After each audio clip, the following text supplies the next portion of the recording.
Buenos días, queridos. Vamos ahí a Primero de Samuel, capítulo 4. Primero de Samuel, capítulo 4. Vamos a leer todo este capítulo. Nosotros estamos en esta serie que hemos titulado Samuel, una vida de servicio, de fidelidad a Dios. Entonces, Primero de Samuel 4, a partir de la segunda parte del verso 1 dice: por aquel tiempo salió Israel en pie de guerra al encuentro de los filisteos y acampó junto a Benézer, mientras que los filisteos acamparon en Afec. Los filisteos se dispusieron para combatir contra Israel, y cuando se libró la batalla, Israel fue vencido ante los filisteos, quienes mataron en el campo de batalla a unos 4,000 hombres. Cuando el pueblo volvió al campamento, los ancianos de Israel preguntaron: ¿por qué nos ha causado hoy el Señor una derrota ante los filisteos? Hagamos traer acá desde Silo el arca del pacto del Señor, a fin de que venga en medio de nosotros y nos libre de mano de nuestros enemigos. Entonces el pueblo envió a Silo e hicieron traer de allí el arca del pacto del Señor de los ejércitos, que tiene su trono entre los querubines. Ofni y Fineas, los dos hijos de Elí, estaban allí con el arca del pacto de Dios. Aconteció que cuando el arca del pacto del Señor llegó al campamento, todo Israel gritó con júbilo tan grande que la tierra tembló. Cuando los filisteos oyeron el estruendo del júbilo, preguntaron: ¿a qué se debe este estruendo de gran júbilo en el campamento de los hebreos? Cuando se enteraron de que el arca del Señor había sido traída al campamento, los filisteos tuvieron miedo y decían: los dioses han venido al campamento. Y añadían: ¡ay de nosotros! Porque semejante cosa no había sucedido antes. ¡Ay de nosotros! ¿Quién nos librará de mano de estos dioses fuertes? Estos son los dioses que hirieron a los egipcios con toda clase de plagas en el desierto. Esfuércense, oh filisteos, y sean hombres, para que nos sirvan a los hebreos como ellos les han servido a ustedes. Sean hombres y combatan. Los filisteos combatieron e Israel fue vencido, y cada uno huyó a su morada. Ocurrió una gran derrota, pues cayeron de Israel 30,000 hombres de infantería. El arca de Dios fue tomada, y fueron muertos Ofni y Fineas, los dos hijos de Elí. Aquel mismo día, cierto hombre de Benjamín corrió desde el campo de batalla hasta Silo, con la ropa rasgada y tierra sobre su cabeza. Cuando llegó, he aquí que Elí estaba sentado en un banco vigilando junto al camino, porque su corazón temblaba a causa del arca de Dios. Cuando aquel hombre llegó a la ciudad y dio la noticia, toda la ciudad prorrumpió en griterío. Al oír Elí el estruendo del griterío, preguntó: ¿qué estruendo de alboroto es este? El hombre se dio prisa, vino y dio la noticia a Elí. Elí tenía ya 98 años. Sus pupilas estaban inmóviles, de modo que no podía ver. El hombre dijo a Elí: soy el que ha venido de la batalla. Hoy escapé de la batalla. Y Elí le preguntó: ¿qué ha pasado, hijo mío? El mensajero respondió y dijo: Israel ha huido delante de los filisteos. Ha ocurrido una gran mortandad entre el pueblo. También han muerto tus dos hijos, Ofni y Fineas, y el arca de Dios ha sido capturada. Y aconteció que cuando él mencionó el arca de Dios, Elí cayó de espaldas del banco junto a la puerta. Se quebró la nuca y murió, porque era hombre anciano y obeso. Él había juzgado a Israel durante 40 años. También su nuera, la mujer de Fineas, que estaba encinta y próxima a dar a luz, al oír la noticia de que el arca de Dios había sido capturada y que su suegro y su marido habían muerto, se encorvó y dio a luz, porque le sobrevinieron sus dolores. Al tiempo que moría, le decían las que estaban junto a ella: no tengas temor, porque has dado a luz un hijo. Pero ella no respondió ni prestó atención. Ella llamó al niño Icabod, diciendo: la gloria se ha apartado de Israel. Dijo esto porque el arca de Dios había sido capturada y por lo ocurrido a su suegro y a su marido. Ella dijo, la gloria se ha apartado de Israel porque el arca de Dios ha sido capturada. Oremos al Señor. Padre, queremos escuchar tu voz en esta mañana. Queremos pedir tu bendición, Señor, para que tú nos enseñes y que tu Santo Espíritu abra nuestro entendimiento y disponga nuestro corazón. Elimina cualquier distracción, Señor, que nos pueda impedir estar atentos a tu palabra. Te lo pedimos en el nombre de Jesús. Amén.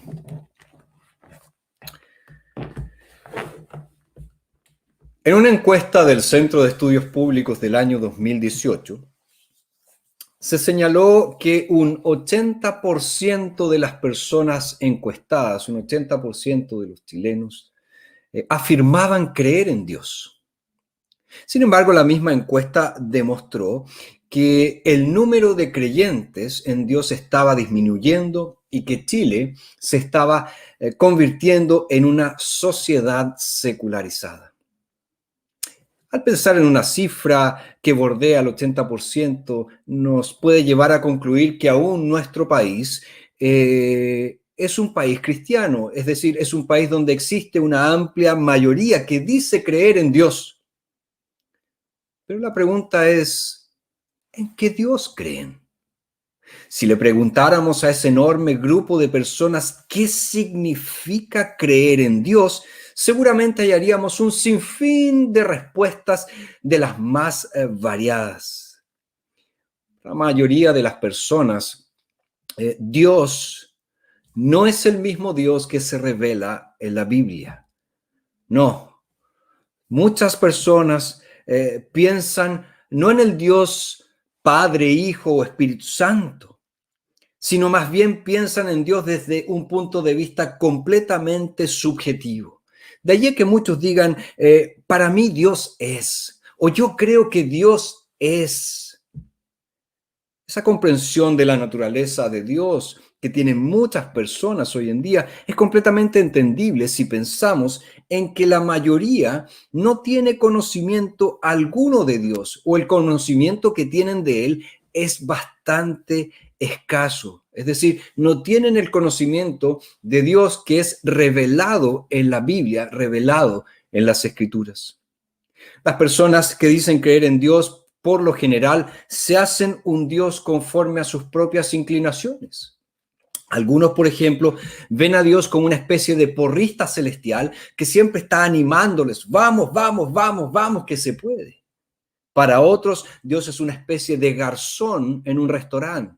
Él no participa de la mesa, él no participa de la comida, pero siempre está allí para servirnos. Tráigame un poquitito de sal, tráigame un poquitito más de esto, ¿por qué no me trae el postre? En fin, muchas personas piensan en Dios de esa manera. Otros también piensan en Dios como una especie de administrador de un condominio, que no necesariamente vive en el condominio, pero que tú tienes su teléfono y tú lo puedes llamar si existe algún problema, si tuviste un problema con la electricidad, con la calefacción, en fin. Pero Él no vive allí, Él no está allí. Otros ven a Dios como un terapeuta, es decir, como alguien a quien buscas cuando necesitas consuelo, cuando necesitas consejo, cuando necesitas sanidad, lo que sea.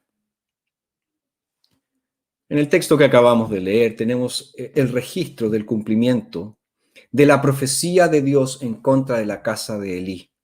Nosotros ya dejamos el capítulo 3, donde vimos que alguna luz de esperanza comenzaba a levantarse en Israel porque Samuel había sido constituido profeta. Sin embargo, en los capítulos 4 al 6, Samuel desaparece. Samuel ya no está allí. Es decir, nuevamente la oscuridad se hace presente.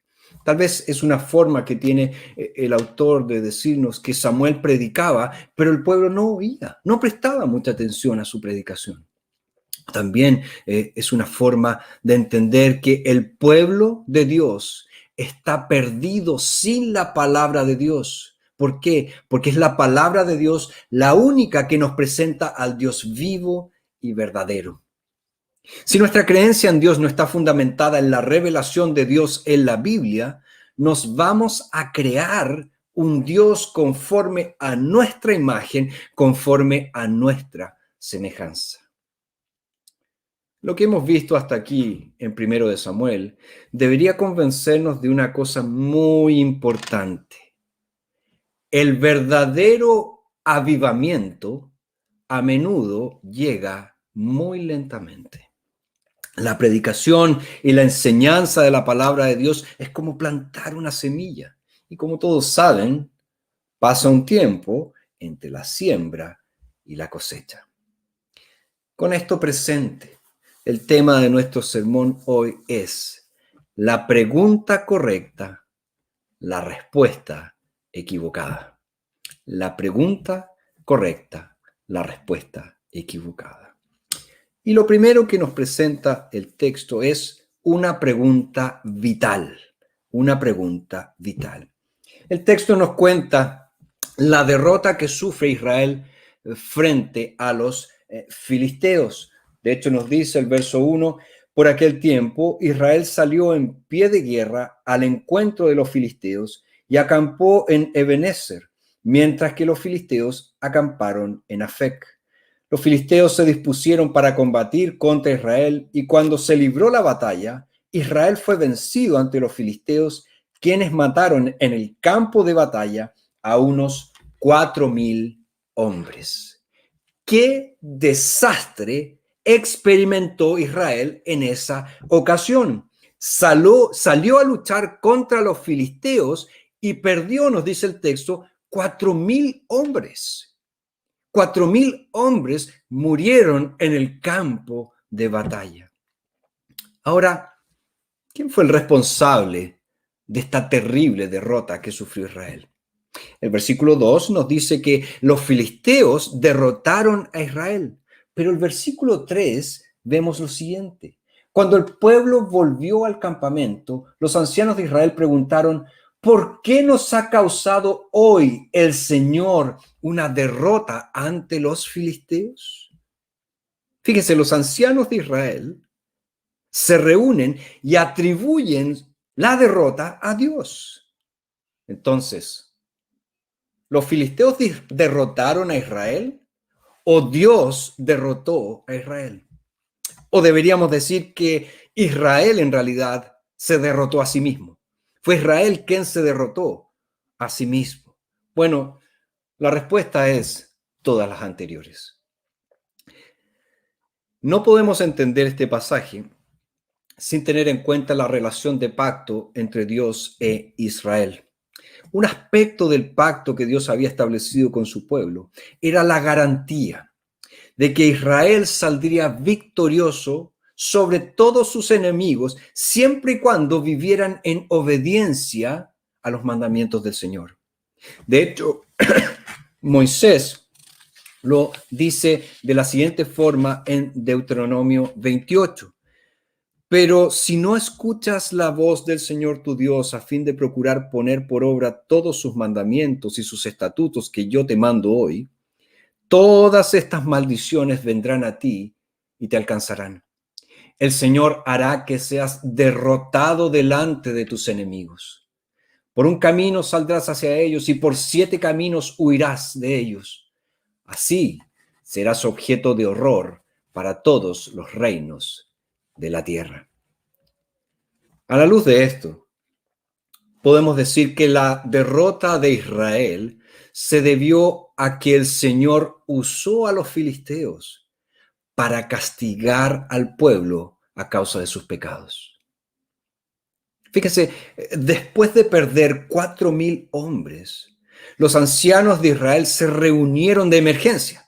El liderazgo de la nación se reunió de emergencia. ¿Te parece conocido eso? Queda un desastre en el país, reunión de gabinete, reunión de emergencia. Bueno, aquí se reunieron de emergencia y no tardaron estos ancianos de Israel en llegar al meollo del asunto. Ellos preguntan, ¿por qué nos ha causado hoy el Señor una derrota ante los filisteos? Ciertamente ellos hicieron la pregunta correcta, la pregunta precisa. Sabían muy bien que los filisteos no podían haberlos derrotado si el Señor hubiera estado con ellos. Pero era obvio, frente a esta derrota, que el Señor se había apartado de su pueblo, que el Señor se había alejado de su pueblo. Ahora, lo siguiente que nosotros desearíamos leer, esperaríamos leer, es que los ancianos fueron en búsqueda de Samuel para que Samuel pudiera declararles a ellos y a la nación de Israel la palabra de Dios, llamarlos al arrepentimiento y vamos de nuevo. Esa habría sido la acción correcta a la pregunta correcta. Pero nos dice el texto que los ancianos de Israel no hicieron tal cosa. Después de plantear la pregunta correcta, llegaron a una conclusión tremendamente equivocada. Llegaron a la conclusión de que Dios no les había dado la victoria. ¿Por qué? Porque ellos no habían llevado el arca al campo de batalla. Verso 3 dice: hagamos traer acá desde Silo el arca del pacto del Señor, a fin de que venga en medio de nosotros y nos libre de mano de nuestros enemigos. Esta respuesta ignoró por completo la palabra de Dios. El arca debía permanecer en el tabernáculo y no ser retirada de allí. Es más, el arca debía permanecer en el lugar santísimo del tabernáculo. Y solamente el sumo sacerdote era el único que podía ver una vez al año el arca. Él entraría una vez al año con la sangre de la expiación, derramaría esta sangre sobre el propiciatorio. ¿Para qué? Para hacer expiación por los pecados. Pero el pueblo no prestó atención a eso. El pueblo dijo: tenemos la solución, vamos, traigamos el arca. Seguramente en este momento alguno de ustedes está pensando en Indiana Jones, ¿eh? El arca perdida, que los nazis van a buscar a esta caja que tiene un poder tremendo. Bueno, parece que Indiana Jones, el guionista que escribió eso, algo había leído de la Biblia, porque los mismos judíos en algún momento pensaron que el arca era un instrumento poderoso. El arca en sí misma, esa caja en sí misma, era un instrumento poderoso. Pero fíjense, ellos ignoraron muchas cosas que decía la palabra de Dios acerca del arca. Y eso no debe sorprendernos, porque las personas que ignoran la palabra de Dios en muchos puntos no se preocupan de ignorarla en un punto más.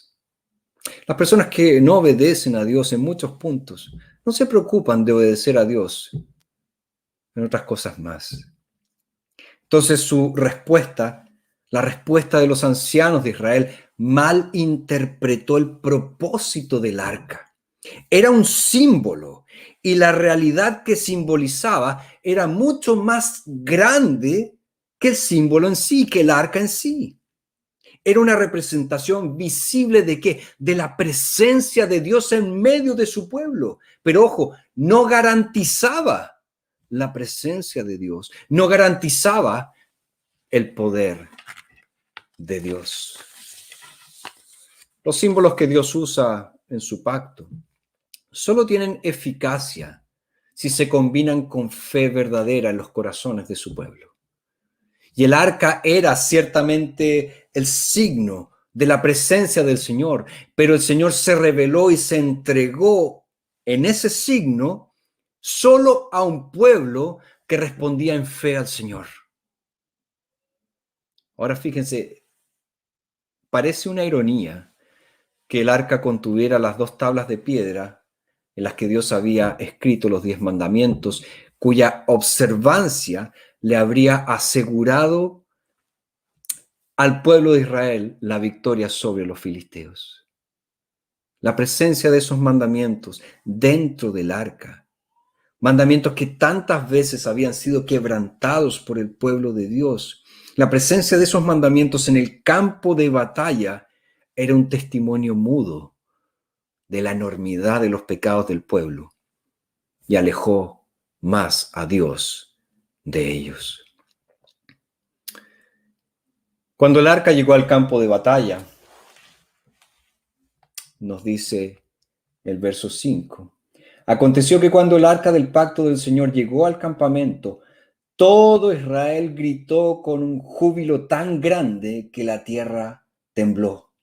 Cuando los filisteos oyeron el estruendo del júbilo, preguntaron: ¿a qué se debe este estruendo de gran júbilo en el campamento de los hebreos?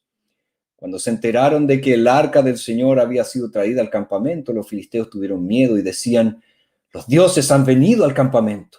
Y añadían: ay de nosotros, porque semejante cosa no había sucedido antes. Ay de nosotros, ¿quién nos librará de manos de estos dioses fuertes? Estos son los dioses que hirieron a los egipcios con toda clase de plagas en el desierto. Fíjense, llega el arca al campamento de Israel y los soldados israelitas gritan de júbilo: ahora sí, ahora sí, ahora vamos a vencer. Un estallido de emoción. Y este estallido de emoción provocó una gran consternación en los filisteos, que se asustaron, que tuvieron temor. Pero cuando se reanudó la lucha, esta caja, el arca, y la emoción no tenía ningún valor. E Israel fue derrotado. Verso 9. Esfuércense, oh filisteos, y sean hombres, para que nos sirvan a los hebreos como ellos les han servido a ustedes. Sean hombres y combatan. Los filisteos combatieron e Israel fue vencido. Y cada uno huyó a su morada. Ocurrió una gran derrota, pues cayeron de Israel 30,000 hombres de infantería. El arca de Dios fue tomada y fueron muertos Ofni y Fineas, los dos hijos de Elí. Miren en qué terminó todo esto. Miren en qué terminó la gran idea de los líderes de Israel. Haciendo caso omiso a la palabra de Dios, ellos tomaron el arca del pacto e hicieron de él un objeto de superstición. Y muchas veces nosotros hacemos lo mismo. Muchas veces nosotros creemos que con ciertas cositas, si yo tengo una cruz en mi casa, si yo tengo una Biblia abierta, si yo hago esto otro, voy a obtener el favor de Dios. Pero Dios no está allí, porque nuestros pecados nos han alejado de su presencia. Entonces, vemos en primer lugar una pregunta vital. Una segunda cosa que nos habla este texto es de una terrible torpeza. Una terrible torpeza. Ofni y Fineas, los hijos de Elí, llevaron el arca al campo de batalla. Obviamente esto era algo que ellos debían hacer porque la ley había establecido que el arca solo era movilizada por los sacerdotes, por los levitas. Ahora, ¿no es asombroso pensar en esto? ¿Qué quiero decir? Las personas pueden ser muy detallistas en ciertas cosas de la palabra de Dios, a pesar de que han ignorado miles de detalles de la palabra de Dios. El detalle era, solo los sacerdotes levitas podían cargar el arca. Ofni y Fineas, sacerdotes levitas, llevaron el arca al campo de batalla. Pero estos mismos Ofni y Fineas eran unos inmorales, eran unos hijos de Belial, como nos dice el capítulo 2 de Primero de Samuel. O sea, ignoraban la palabra de Dios, pero en esto ellos eran muy precisos. Ahora, si no hubiera sido por esta decisión de llevar el arca al campo de batalla, Ofni y Fineas hubieran estado a salvo en Silo.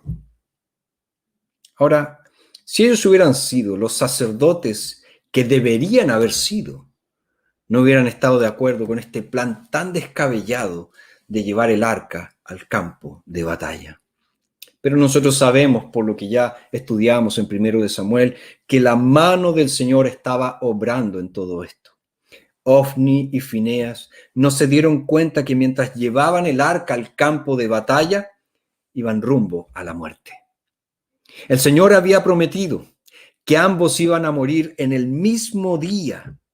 Y era apropiado que estos hombres, que habían ignorado tan groseramente la palabra de Dios, murieran de forma violenta. Estos hombres que habían vivido como paganos, iban a morir en manos de los paganos. Fue un día terrible para Israel, nos dice el texto.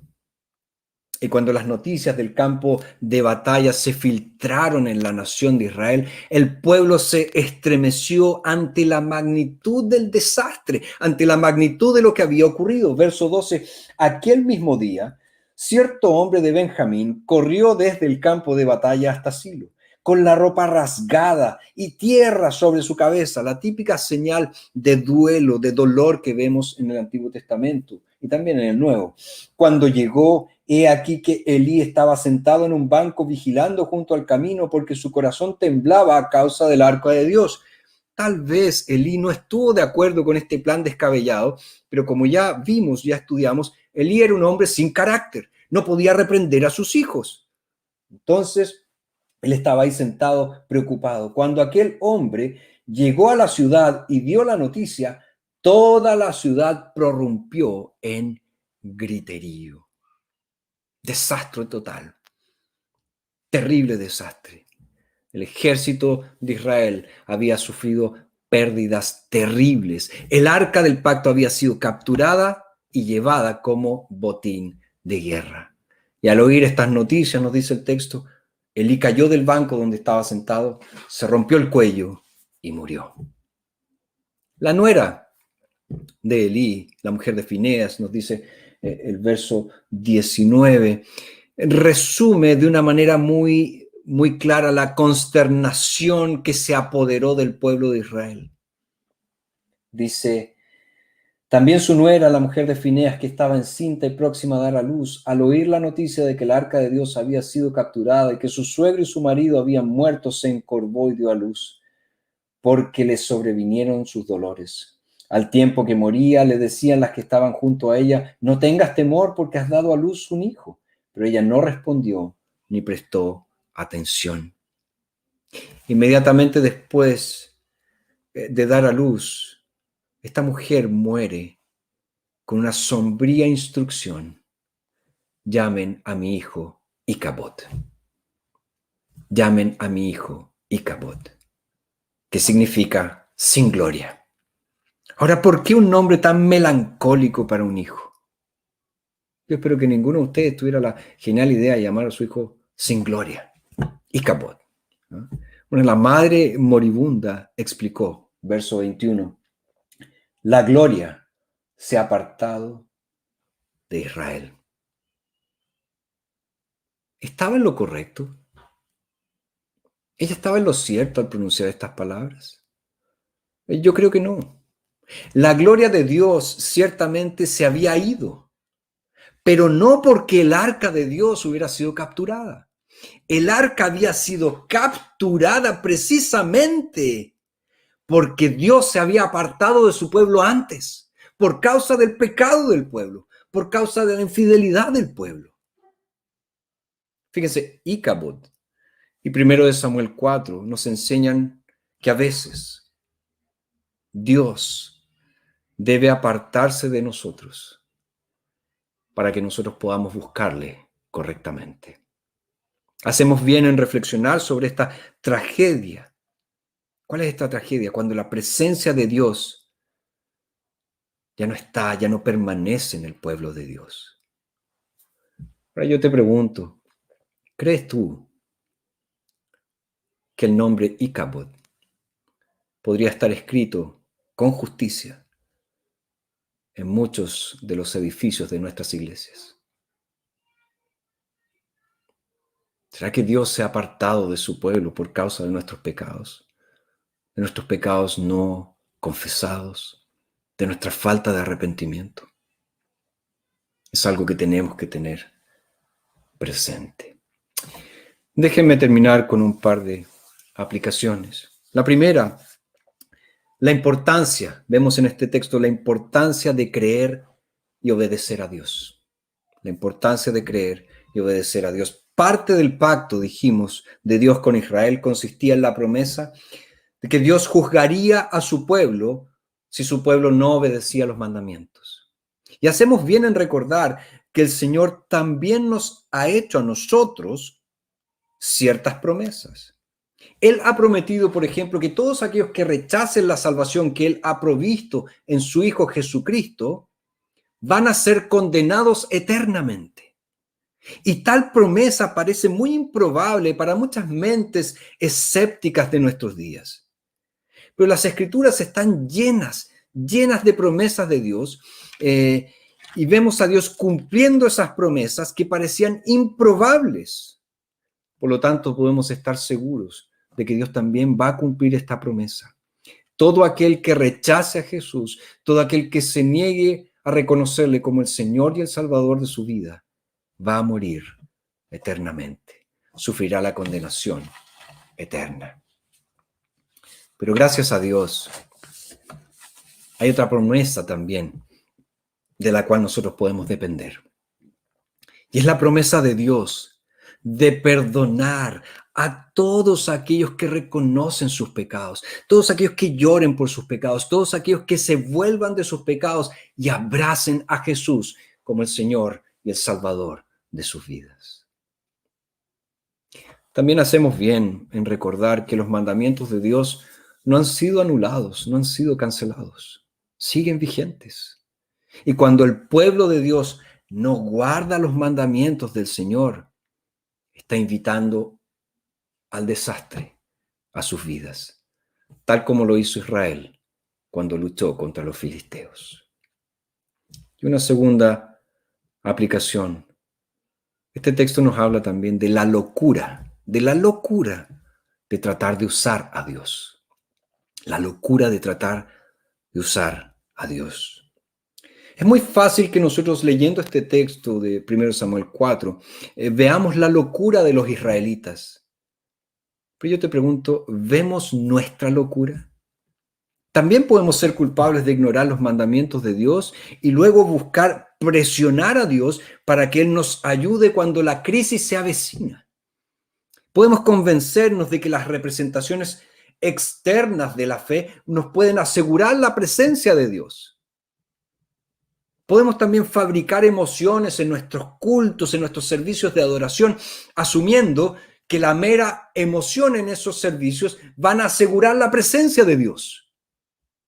Pero como dice un comentarista, siempre que la iglesia deja de confesar eres digno y comienza a cantar eres útil, bueno, sabes que el arca de Dios ha sido capturada de nuevo. No nos gusta el Dios que manda y que requiere obediencia. Preferimos mucho más el Dios útil, el que hace cosas por nosotros. ¿Estás enfermo? ¿Estás preocupado? ¿Estás en apuros económicos? Simplemente haz una oración a Dios y Él va a venir corriendo a ayudarte. Y si no lo hace, es porque te falta fe. Eso dicen algunos, eso andan anunciando algunos. Pero fíjense, el Señor está comprometido en hacer el bien a su pueblo. Pero ojo, no siempre está de acuerdo con nosotros en lo que constituye nuestro bien. Cuando Israel fue derrotado por los filisteos, no parecía que Dios hubiera hecho algún bien alguno a su pueblo. Pero pensemos bien. Por medio de esta derrota, el Señor eliminó del liderazgo espiritual de Israel a los impíos Ofni, Fineas y al ineficaz Eli. Y también hizo otra cosa. Humilló a todo Israel. Y todo esto fue para el bien de su pueblo. Pero, ¿no fue Dios también humillado en esta derrota? Ciertamente lo fue. Fíjense que los filisteos dijeron, estos son los dioses que hicieron tal cosa con los egipcios. Es muy poderoso. Pero los filisteos vencieron. ¿Qué pensaron en ese momento? Este Dios no sirve para nada. Nosotros somos más fuertes que ellos. Dios fue humillado en esta derrota. Pero aquí hay algo asombroso. Dios está dispuesto a soportar la humillación por el bien de su pueblo. Y precisamente de eso se trata la cruz.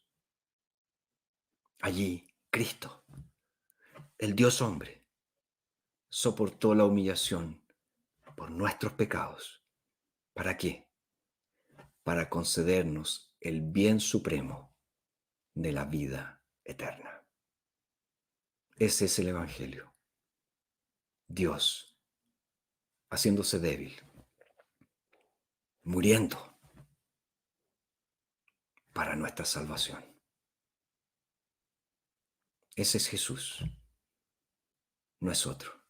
Ese es Dios, no es otro. Oremos.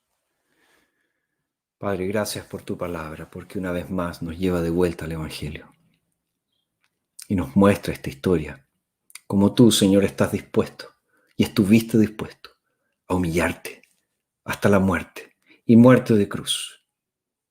Pero también, Señor, sabemos que al tercer día Jesús resucitó y vive eternamente, para que todo aquel que en él crea no se pierda, mas tenga vida eterna. Yo te pido, Señor, que si alguien nos está escuchando hoy y no conoce a Jesús, si es tu voluntad, que tu Santo Espíritu obre en su vida, para que pueda conocer verdaderamente a Jesús, entregarse a Él, rendirse a Él y servirle todos los días de su vida. Y por nosotros, Señor, que decimos que somos de Jesús, yo te pido que nos ayudes, Padre, a ser fieles a ti, a buscarte con todo nuestro corazón y a seguir a Jesús todos los días de nuestra vida. En el nombre de Cristo nosotros oramos. Amén.